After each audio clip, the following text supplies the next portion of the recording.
Carla Bruni-Sarkozy. Une autre opération de la mâchoire prévue en avril. Carla Bruni-Sarkozy multiplie les ennuis de santé. La femme de Nicolas Sarkozy va bientôt repasser sur le billard pour subir une nouvelle opération de la mâchoire. On vous en dit plus. Le 14 février dernier, l'ancienne première dame de France, Carla Bruni-Sarkozy, a été admise dans une clinique parisienne pour subir une greffe osseuse de la mâchoire. C'est le magazine Ici Paris qui a révélé cette information. On se demandait pourquoi Carla Bruni se cachait souvent le bas du visage avec de gros cols ces derniers temps. Il semblerait qu'elle ait un problème assez sérieux à la mâchoire, car nos confrères révèlent qu'un spécialiste lui a conseillé de faire des prélèvements osseux sur la mandibule inférieure et supérieure. Les prélèvements ont été faits durant le week-end du 14 et 15 février. 4 greffes osseuses ont été effectuées à la suite du diagnostic. Ces opérations sont très douloureuses et très délicates.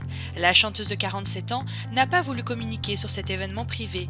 Autant dire que cette biopsie est très douloureuse. Une information qui a mis au tapis la rumeur de chirurgie esthétique. Non, Carla Bruni n'a pas voulu se faire tirer le visage, mais elle a pallié à un problème de santé assez grave, puisqu'elle repasse sur le billard dans quelques jours. La femme du président de l'UMP passe de nouveau au bloc opératoire pour un contrôle.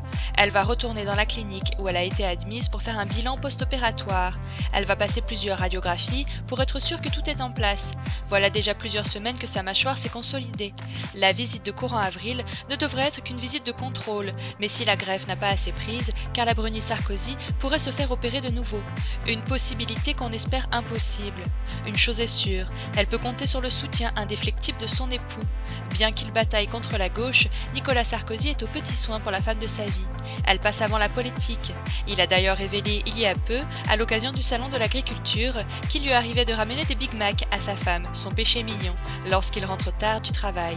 Si ce n'est pas un mari attentif...